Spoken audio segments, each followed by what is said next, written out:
परशुराम चव्हाण बंजारा समाजाचा एक सामाजिक कार्यकर्ता।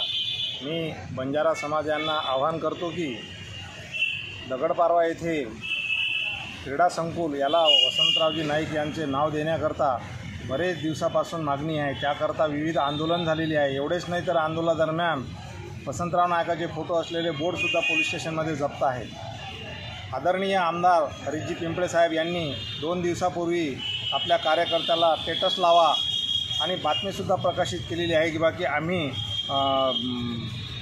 वसंतरावजी नाईक यांचे नाव देण्यात येणार आहे। विधानसभेचा कार्यकाळ संपलेला आहे आणि शेवटच्या दिवशी हे फक्त बंजारा समाजाला दिशाभूल करण्याकरता ह्या घोषणा करत आहे।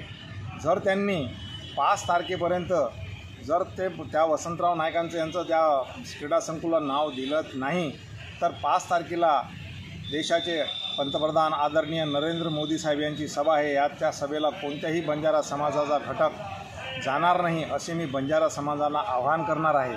आणि बंजारा समाजाने सुद्धा एक बंजारा समाजाच्या ह्या मागण्या रास्त असल्यामुळे या जर मागण्या झाल्या त्यांनीसुद्धा याचा विचार करून त्या ठिकाणी कार्यक्रमाला जाऊ नये।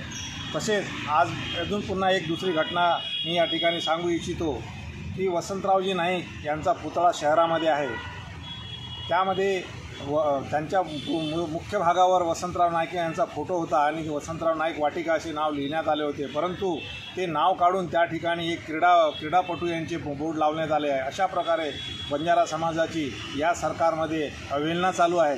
तरी बंजारा समाजाने या ठिकाणी जागृत होण्याची जरूरत आहे आणि येणाऱ्या 5 तारखेला जर 5 तारखेच्या आत जर या मागण्या मान्य झाल्या नाही तर मी 1 दिवसाचे आमरण उपोषण बाचटाकळी तहसीलच्या समोर करणार आहे आणि त्या उपोषणाला सगळ्या बांधवांनी बंजारा बांधवांनी मला सहकार्य करावे अशी मी या ठिकाणी अपेक्षा करतो आणि आवाहन करतो।